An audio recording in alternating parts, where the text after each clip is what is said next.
This is an interesting one right here from Joe's dad. This is from Joe's dad, by the way, Konnan. You want to know what Joe's dad's question is? Yeah, I've given him the new moniker since Paul Orndorff isn't around of Mr. Wonderful. Okay. Hey, guys. Welcome to the new Golden Age of America. Hope everyone is doing well. Konnan, would you care to comment about any heat you may have with your AEW regarding Britt Baker allegations? I'm sorry, I was muted. Yeah, I know you were. It was a good dramatic pause, though, because you were eating. Yeah, good mute. Yeah, I was crunching nice. Who am I going to get heat from? The AEW fans? Who cares? They're going to defend anything and everything they do. They're going to regurgitate the same trope. Oh, he's mad. He's irrelevant. All this.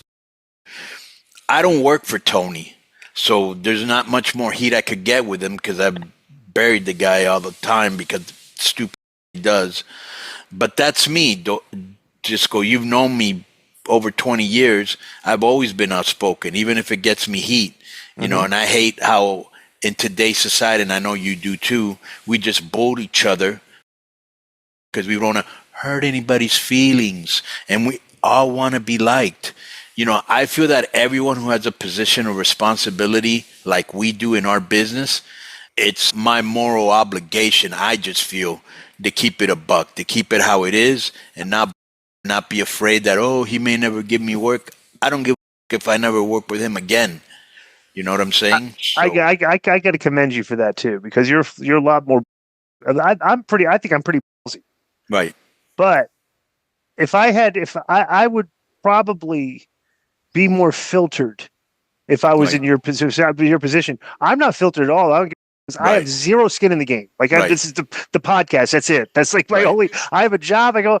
I watch the shows. I go online a little bit, and then I come in here and talk about the wrestling. I'm not looking for a job or have any threat of losing a job. You know, so it's like I've got no filter. But you actually, you've kind of got like a position that I don't know if I would be as unfiltered as you are. You know? I know, and it's caused me a lot of problems. But it is what it is, and that's how I am. Right. I would think it'd be different too, though, if this was like, say, you were like working for MLW, like an American company. So, bro, like you're in Mexico. Like there's a definite divide of like, like fans really don't even know, like probably like 99% of the American audience that listens to this podcast, everything, 99% of them don't really have any clue what's going on in Mexico and Mexican wrestling stuff, everything. Like maybe 1%. And like, maybe the Lucha Blog guys do the crossover. Dave knows, but like there's not a lot of people that like, that could compromise like what you do over Mexico. It's like you're in Mexico. It's like, so it's but I still got to work. Right. I still got to work with American companies, so I have to temper my language sometimes. But like to me, with Tony, it all started with, he would ask me for favors like, oh, can you make FTR champions? Okay. And then he would never put the belts on air. Right. And I'm like, well, why did we put the titles on them if these guys don't even wear them when they're coming outside? Right. Or next thing you know is, they can't be there for this show because I have them doing something. I go, then why did you ask me to put belts on these guys? Right. And I love FTR. Like one thing I will always say about them, because I hate guys that come to Mexico and half it. And bro, they went out there and they busted. They got over. They had great matches. Vicky was great as their manager, but that's besides the point. So then I would ask Tony, hey man, can you give me one of your upper echelon guys like, Jericho or Omega, or I think Punk was there too at that time. And he would never, ever, never, ever give me any of his top guys, right? He would always give me like underneath guys that were good, but nobody knew who they were. Right. Now, though, what type of business relationship is this? But now, what's the point? Right. Yeah. Now, as you see with CMLL, he gives anybody and everybody, right? Yeah, and that's because he thinks. I really believe he thinks he's getting back at me at AAA. No doubt. But I'm going to throw this up in the air again. Remember, we had What Comes Around Goes Around 1 and 2. There's a few questions about 3 and 4 are rapidly approaching. Right. Well, the funny thing about that is Tony, gave all those guys a CMLL.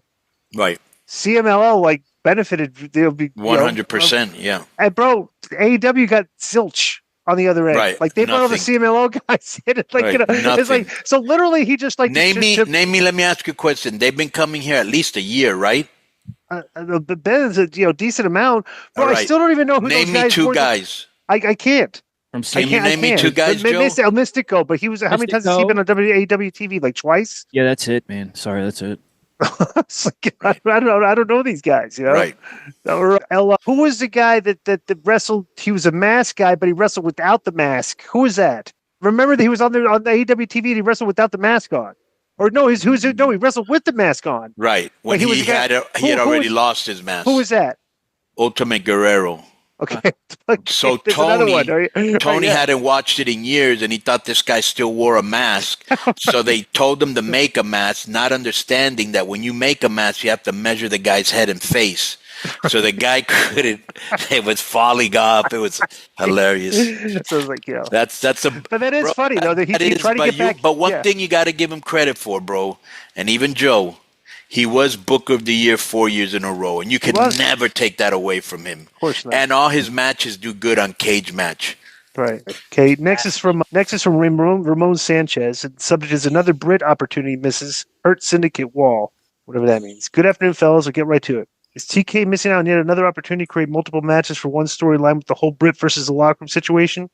As a heel, of course, the IWC knows what's going on. Easy money. It's an easy story to tell casuals even. She has time left on her contract from what I've heard online. She also has a ton of opponents.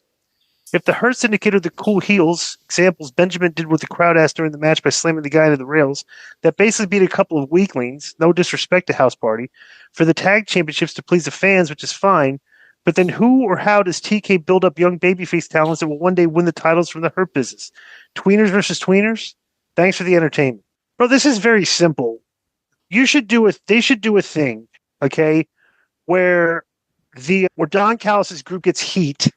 Okay, they need heat. They need to start beating some people down, right? And they do a gimmick where they cross paths with the Hurt Business, but the Hurt Business doesn't really want, but they're not backing down. Like they won't back down from anything, and they do a spot where like it ends up with the Hurt Business wrestling Cage and Archer. Who would you pick out of the Hurt Business? Who would you pick out of the? Oh, Cage and who? Cage and Archer. Okay. From Don Callis' group and have them fighting for that's a good opponent for the Hurt Business. You'll put them in with some heels, some big heels. They got them beating up all these little baby faces right now, and it's like they're getting cheered. So they're definitely baby faces. They need to cross paths with Don Callis' those big boys. But they probably have them wrestling some Ring of Honor team next or something. Who knows? There's so many obvious angles that you could do on that show that would get over. And like even the Britt Baker thing right now, the thing, bro, she should be the Chelsea Green character on that show. Just a total Karen running around there. Nobody likes her and stuff. They always complaining. Why not? Right? She's got a good mouth. I don't know. Yep. I think the guy's right about the first one. She's got many girls that do not like her as a shoot.